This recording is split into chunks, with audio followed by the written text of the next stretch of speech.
Magandang araw mga kababayan.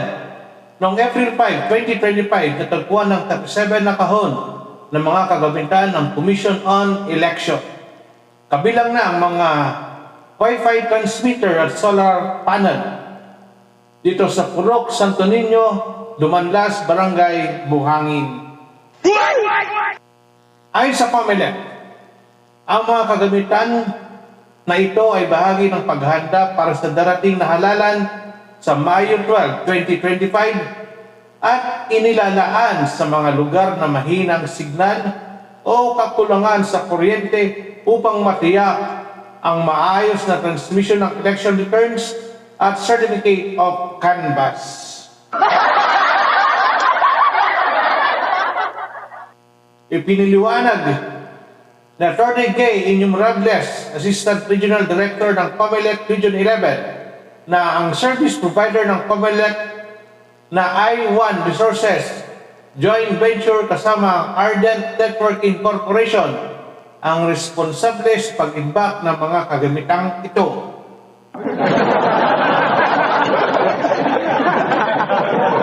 Gayunpaman, inamin niya na hindi nagkaroon ng tamang koordinasyon sa pagitan ng COMELEC.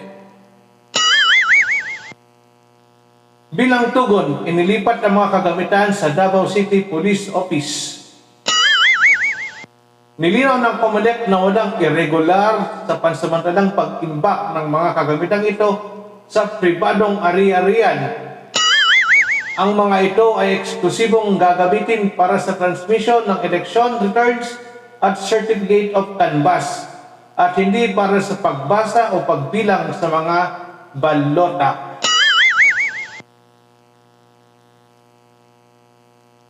Mga kababayan, mahalaga para sa COMELEC na tiyakin ang transparency at seguridad sa lahat ng aspekto ng paghahanda sa halalan. Ang paggamit ng pribadong pasilidad bilang imbakan ng walang sapat na biso sa mga kinakaukulan at publiko ay maaaring magdulot ng pag-aalinlangan sa proseso ng eleksyon. Dapat magsibing aral ang pangyayaring ito upang mapabuti ang mga protocol sa koordinasyon at komunikasyon sa hinaharap upang mapanatili ang tiwala ng publiko sa integridad ng ating electoral na proseso. Para sa karagdagan impormasyon, panoorin ang sumusunod na video.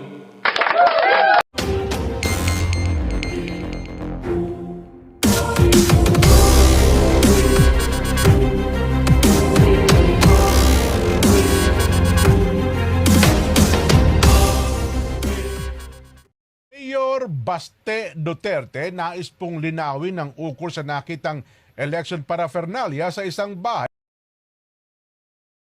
Abok, magbabalita, Ele!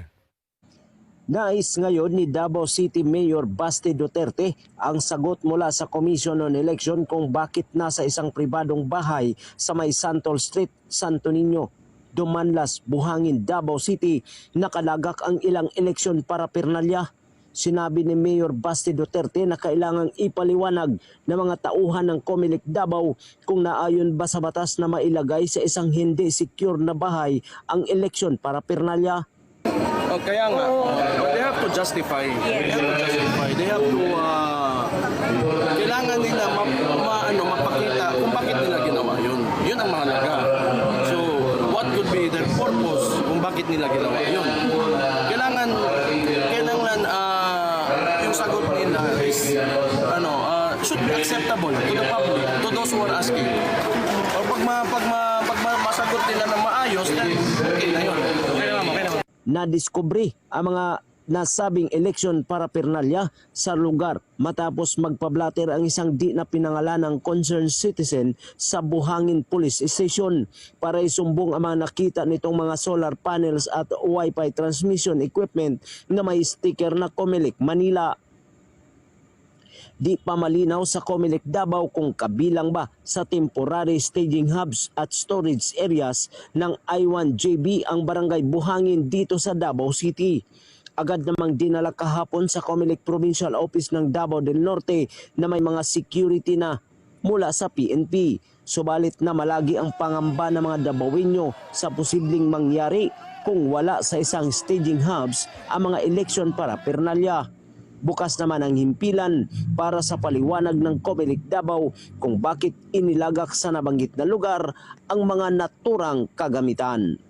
Mga kabida, isang magandang oras sa lahat at welcome po sa aking channel. Ito, magandang pag-usapan po, Kahit ako po ay nalilito na po ako, Dito ho sa controversial na pagka-discovery po mga kabida sa mga election devices po, ng Commission on Election na nakita po sa isang pribadong bahay, dyan po sa may Buhangin, kung saan po ay dineliver po ito mga kabida, I think noong Webes ng madaling araw, Kasi ho, ang sabi po sa mga nakakita, madaling araw po yung delivery po, ng naturang mga election devices po mga kabida, marami hong mga tanong na lumabas doon ho sa pagka-discovery po ng naturang mga devices, Kasi unang-una po, bakit palihim yung delivery, madaling araw?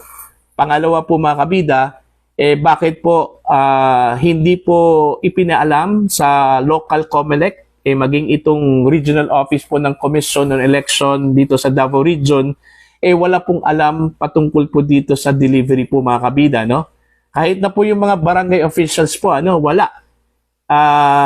At lalong-lalo na po yung security, wala hong abiso sa mga police sa Davao City, na meron pong mahalagang gamit, itong mga sensitive devices po, na dineliver po mga kabida dyan ho sa isang pribadong bahay, kahit man lang magpatawag po ng police personnel para i-secure po ito, wala.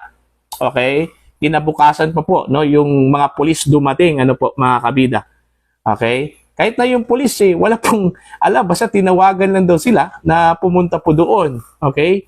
Now, yun yung nag-create po ng gulo doon po sa naturang lugar.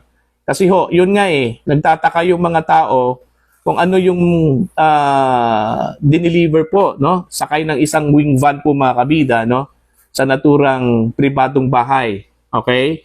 Now, dahil po dito, kumalat po ito, nag-viral po ito mga kabida, considering tayo po ngayon, sensitive po tayo, pagdating ho dyan. Unang-una, alam naman po natin, pag election po, dami hong mga milagro po nangyayari po mga kabida. Now, since ito po ay kumalat, nag-viral po ito mga kabida, itong Commission on Election po, naglabas po ng memo.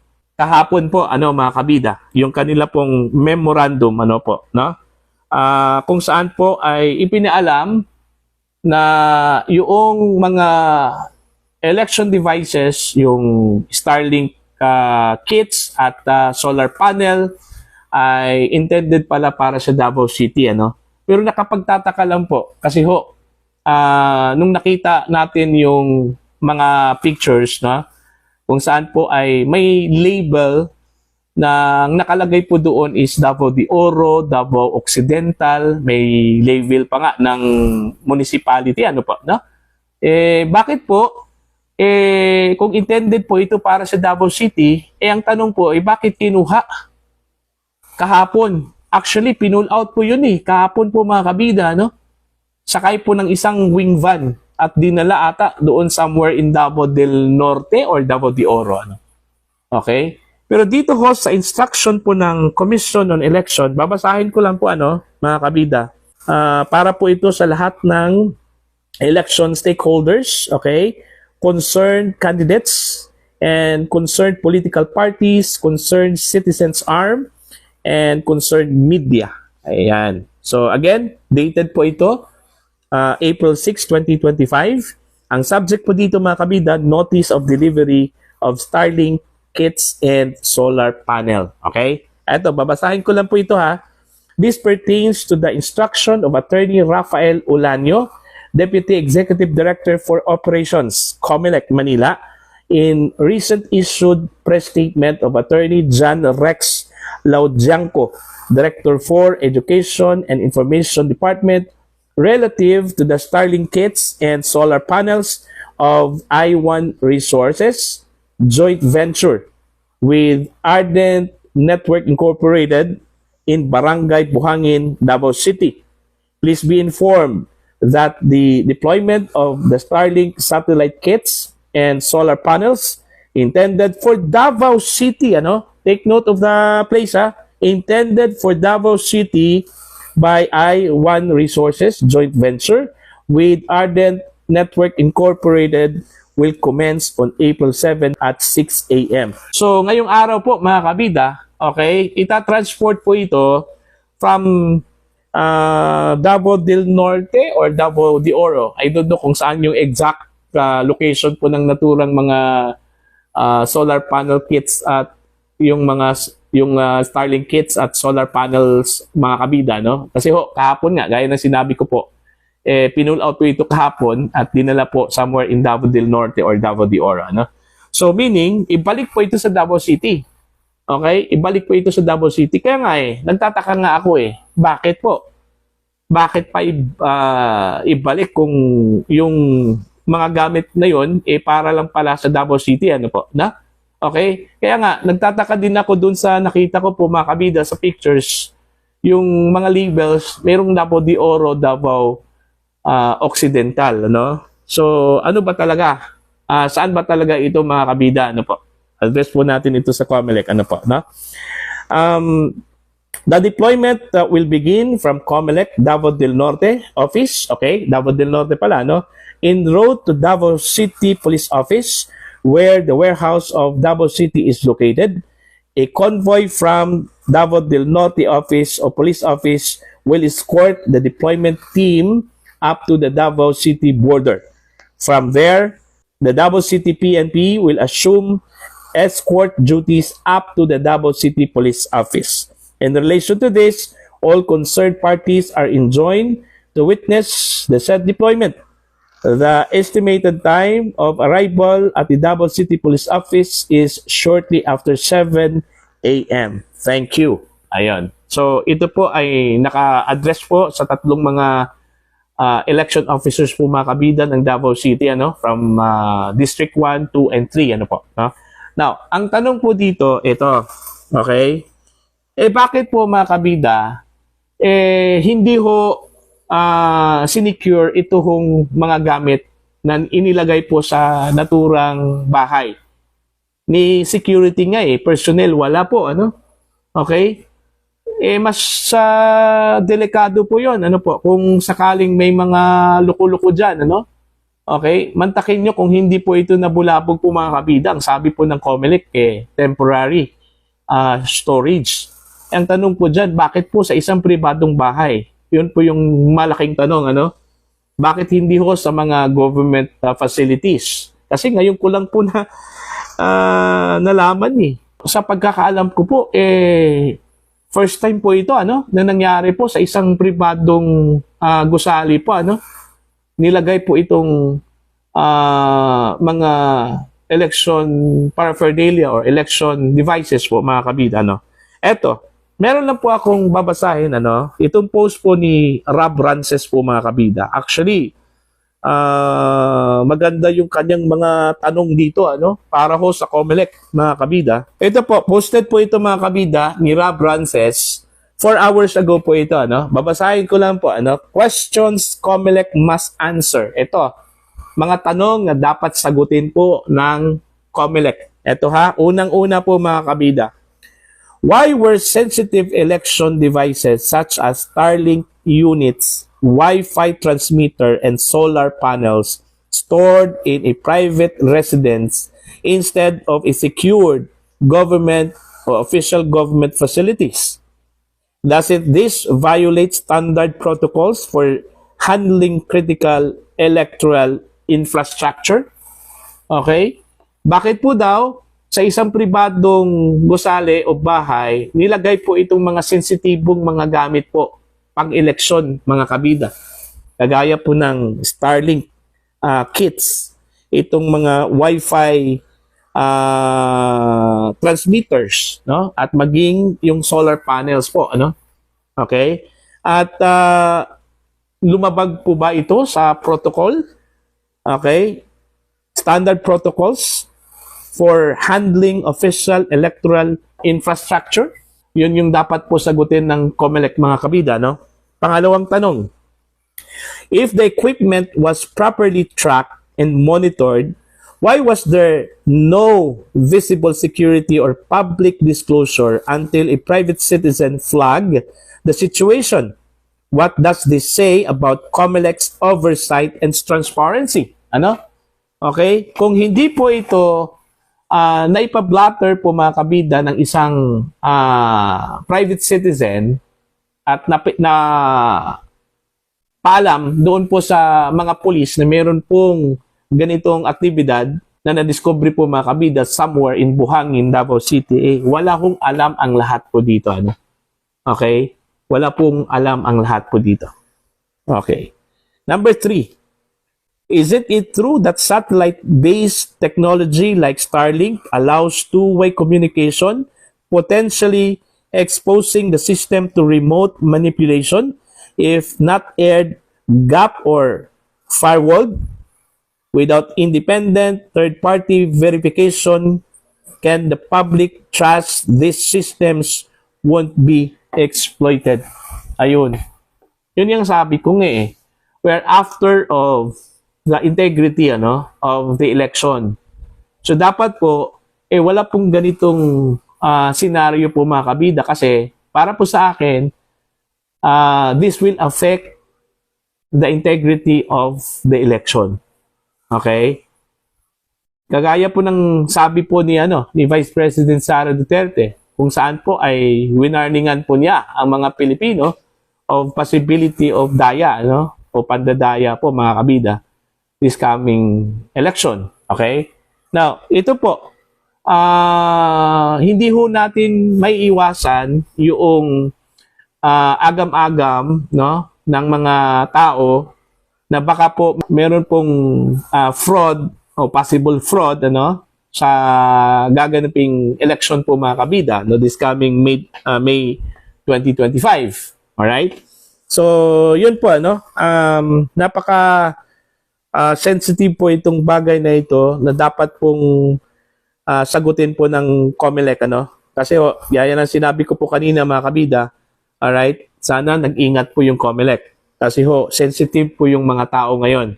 Especially, napaka-hot po yung politika po natin dito sa Pilipinas. Okay, patuloy po tayo, mga kabida. Ito po. Number 4. If deployment was scheduled for a later date, why was this equipment already left unattended in a residential area and only addressed after the issue went viral? Yun nga sabi ko po kung hindi po ito napansin po, mga kabida, ng mga tao doon, wala talaga, walang alam ang lahat. Okay?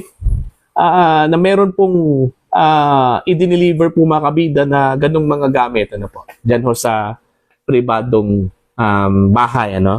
Number 5, given public skepticism around electoral integrity, why such a critical project outsourced by a private contractor without any mention of third-party audits or public vetting? Where are the safeguards? Yun. Saan po yung safeguard? Siguro baka ito pong I1 Resources joint venture yung nanalo po sa bidding po, mga kabida, ng COMELEC. Pero yun nga bakit wala hong safeguards? Walang security detail na nilagay po doon. Hinayaan na lang po doon po na nakaimbak, mga kabida, ito hong mga gamit na ito. Alright. Eto. Bottom line po dito, why it matters. Bakit po kailangan po nating pansinin po ito? Ito po. Public trust in the electoral process is fragile. Ang ibig pong sabihin, sensitive po itong public trust po when it comes to electoral process, mga kabida. Alam naman po natin, tuwing election po, may mga issue po ng dayaan. Itong nangyari at ito pong na-discovering mga secret delivery po mga kabida ng naturang mga gamit po ng COMELEC for the election, it will create doubts already, okay, na baka po magkaroon po ng dayaan pagdating po sa election po mga kabida, diba? So yun yung possibility, kumbaga inopen yung pinto po mga kabida para the people will cast doubt on the process, Okay. Election-related hardware must be handled with maximum transparency and non-negotiable security protocols. Okay? Storing these materials in private residences with vague accountability and delayed action fuels legitimate concern about possible tampering, sabotage, or fraud. Yun yung sabi ko nga Dahil dito sa nangyari po, may possibility mga kabida na magkaroon po ng doubt yung mga tao sa magiging resulta po ng eleksyon, because of this discovery, Okay? Action we must demand from COMELEC.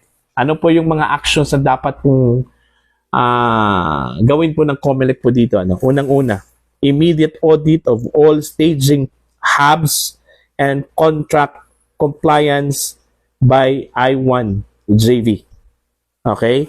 Number 2, third-party inspection of all election-related equipment. Number 3, clear publication of deployment schedule and locations. And number 4, independent public oversight on transmission, tech, and encryption protocols used for May 2025 midterm elections. So yun po yung unang-una mga tanong na dapat pong sagutin ng Commission on Elections, Pangalawa, yung dapat pong gawin ng COMELEC, as demands from the people, the taxpayers' money, para po maiwasan po ang dayaan at of course, mawala sa isip po ng mga kababayan po natin, mga Pilipino, na baka po may posibleng fraud, sabotage na mangyayari po mga kabida sa darating po na midterm elections. Mga kabida, isang magandang oras sa lahat at welcome po sa aking channel. Ito, magandang pag-usapan po, Kahit ako po ay nalilito na po ako, Dito ho sa controversial na pagka-discovery po mga kabida sa mga election devices po, ng Commission on Election na nakita po sa isang pribadong bahay, dyan po sa may buhangin, kung saan po ay dineliver po ito mga kabida, I think noong Webes ng madaling araw, Kasi ang sabi po sa mga nakakita, madaling araw po yung delivery po, ng naturang mga election devices po mga kabida, marami hong mga tanong na lumabas doon sa pagka-discovery po ng naturang mga devices, Kasi unang-una po, bakit palihim yung delivery, madaling araw? Pangalawa po mga kabida, bakit po hindi po ipinaalam sa local COMELEC, maging itong regional office po ng Commission on Election dito sa Davao Region, wala pong alam patungkol po dito sa delivery po mga kabida, Kahit na po yung mga barangay officials po, wala. At lalong-lalo na po, yung security, wala hong abiso sa mga police sa Davao City, na meron pong mahalagang gamit, itong mga sensitive devices po, na dineliver po mga kabida dyan sa isang pribadong bahay, kahit man lang magpatawag po ng police personnel para i-secure po ito, wala. Okay? Kinabukasan pa po, yung mga police dumating, mga kabida. Okay? Kahit na yung police, wala pong alam, basta tinawagan lang daw sila na pumunta po doon. Okay? Now, yun yung nag-create po ng gulo doon po sa naturang lugar. Kasi yun nga nagtataka yung mga tao kung ano yung dineliver po, sakay ng isang wing van po mga kabida, sa naturang pribadong bahay. Okay? Now, dahil po dito, kumalat po ito, nag-viral po ito mga kabida, considering tayo po ngayon sensitive po tayo, no, pagdating ho diyan. Unang-una, alam naman po natin, pag election po, dami hong mga milagro po nangyayari po mga kabida. Now, since ito po ay kumalat, nag-viral po ito mga kabida, itong Commission on Election po, naglabas po ng memo. Kahapon po, mga kabida, yung kanila pong memorandum, kung saan po ay ipinaalam na yung mga election devices, yung Starlink kits at solar panel ay intended pala para sa Davao City, Pero nakapagtataka lang po kasi nung nakita natin yung mga pictures, kung saan po ay may label na nakalagay po doon is Davao de Oro, Davao Occidental, may label pa nga ng municipality, bakit po? Kung intended po ito para sa Davao City, ang tanong po ay bakit kinuha kahapon? Actually, pinull out po yun kahapon po mga kabida, sakay po ng isang wing van at dinala ata doon somewhere in Davao del Norte or Davao de Oro, Okay? Pero dito sa instruction po ng Commission on Election, babasahin ko lang po mga kabida, para po ito sa lahat ng election stakeholders, okay? Concerned candidates and concerned political parties, concerned citizens arm, and concerned media. Ayan. So again, dated po ito, April 6, 2025. Ang subject po dito mga kabida, Notice of Delivery of Starlink Kits and Solar Panel. Okay? Eto, babasahin ko lang po ito This pertains to the instruction of Attorney Rafael Ulanio, Deputy Executive Director for Operations, COMELEC, Manila, in recent issued press statement of Attorney John Rex Laudianco, Director for Education and Information Department, relative to the Starlink kits and solar panels of I1 Resources joint venture with Ardent Network Incorporated in Barangay Buhangin, Davao City. Please be informed that the deployment of the Starlink satellite kits and solar panels intended for Davao City, take note of the place, intended for Davao City by I1 Resources joint venture with Ardent Network Incorporated will commence on April 7 at 6 a.m. So, ngayong araw po, mga kabida, okay, itatransport po ito from Davao del Norte or Davao de Oro. I don't know kung saan yung exact location po ng naturang mga solar panel kits at yung Starlink kits at solar panels, mga kabida, Kasi kahapon nga, gaya ng sinabi ko po, pinull out po ito kahapon at dinala po somewhere in Davao del Norte or Davao de Oro, So, meaning, ibalik po ito sa Davao City. Okay? Ibalik po ito sa Davao City. Kaya nga nagtataka nga ako bakit po? Bakit pa ibalik kung yung mga gamit na yon para lang pala sa Davao City, Okay? Kaya nga, nagtataka din ako dun sa nakita ko po mga kabida sa pictures, yung mga labels, merong Davao de Oro, Davao Occidental, So, ano ba talaga? Saan ba talaga ito mga kabida, Address po natin ito sa COMELEC, The deployment will begin from COMELEC Davao del Norte office, okay? Davao del Norte pala, en route to Davao City Police Office, where the warehouse of Davao City is located. A convoy from Davao del Norte office or police office will escort the deployment team up to the Davao City border.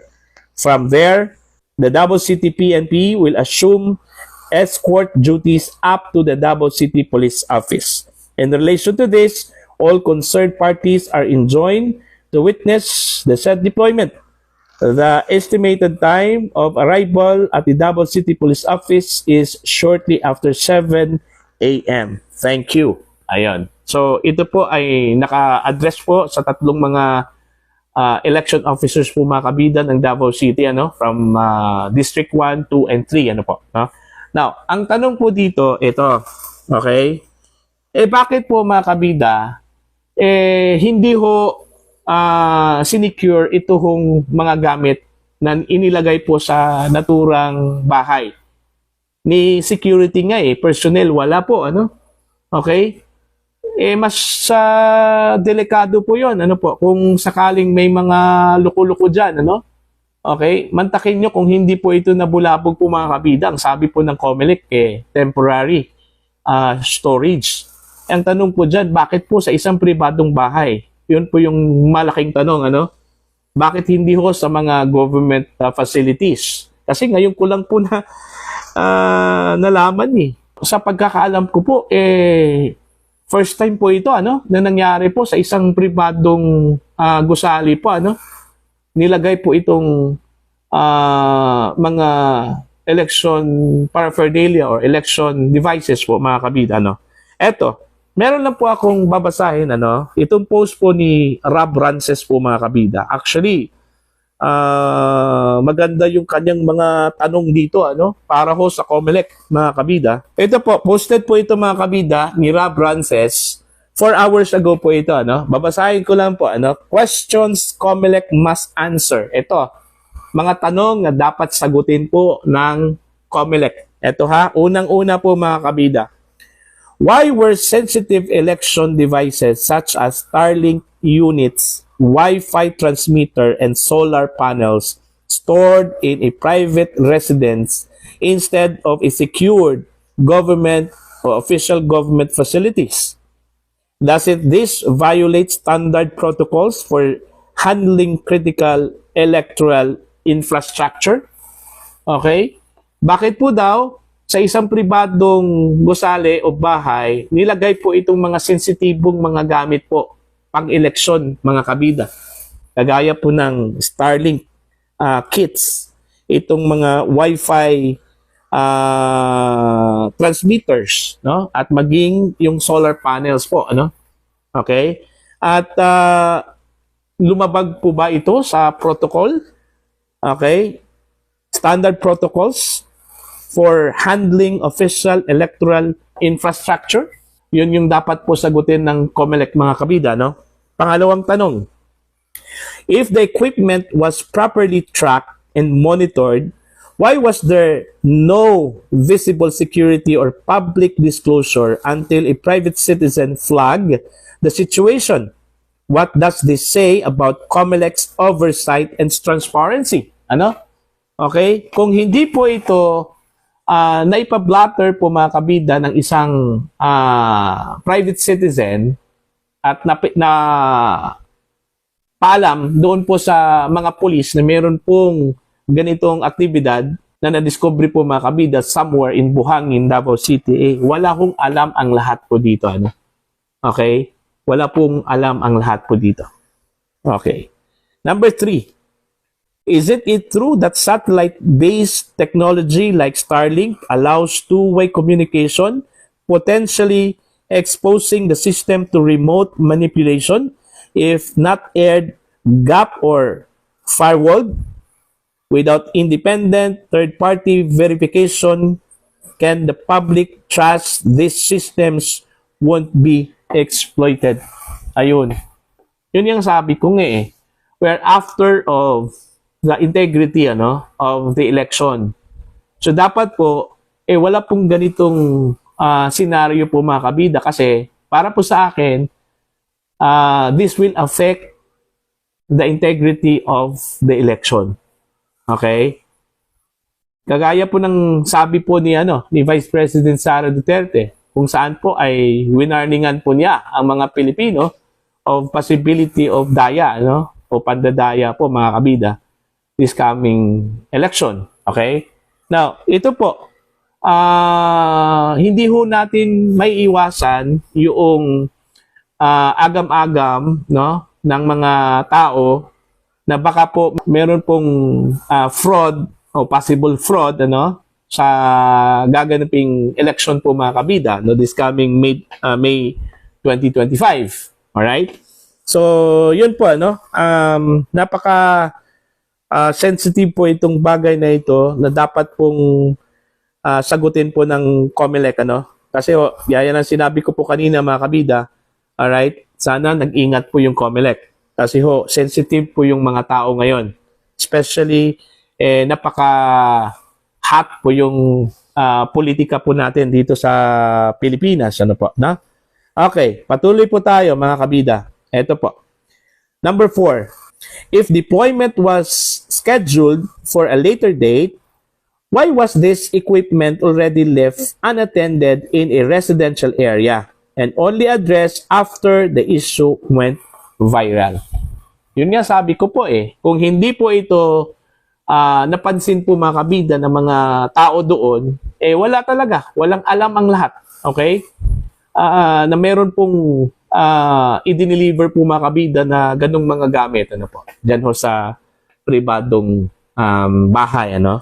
Number 5, given public skepticism around electoral integrity, why such a critical project outsourced by a private contractor without any mention of third-party audits or public vetting? Where are the safeguards? Yun. Saan po yung safeguard?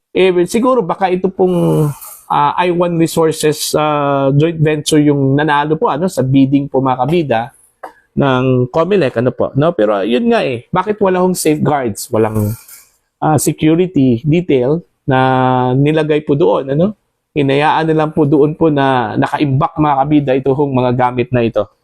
Alright. Eto. Bottom line po dito, why it matters? Bakit po kailangan po nating pansinin po ito? Ito po. Public trust in the electoral process is fragile. Ang ibig pong sabihin, sensitive po itong public trust po when it comes to electoral process mga kabida. Alam naman po natin, tuwing election po, may mga issue po ng dayaan, Itong nangyari at ito pong na-discovering mga secret delivery po mga kabida ng naturang mga gamit po ng COMELEC, for the election, it will create doubts already, Okay? Na baka po, magkaroon po ng dayaan pagdating po sa election po mga kabida, Diba? So, yun yung possibility, Kumbaga, inopen yung pinto po mga kabida para the people will cast doubt on the process, Okay. Election-related hardware must be handled with maximum transparency and non-negotiable security protocols, okay? Storing these materials in private residences with vague accountability and delayed action fuels legitimate concern about possible tampering, sabotage, or fraud. Yun yung sabi ko nga Dahil ho dito sa nangyari po, may possibility mga kabida na magkaroon po ng doubt yung mga tao sa magiging resulta po ng eleksyon, Because of this discovery, po. Okay? Action we must demand from COMELEC.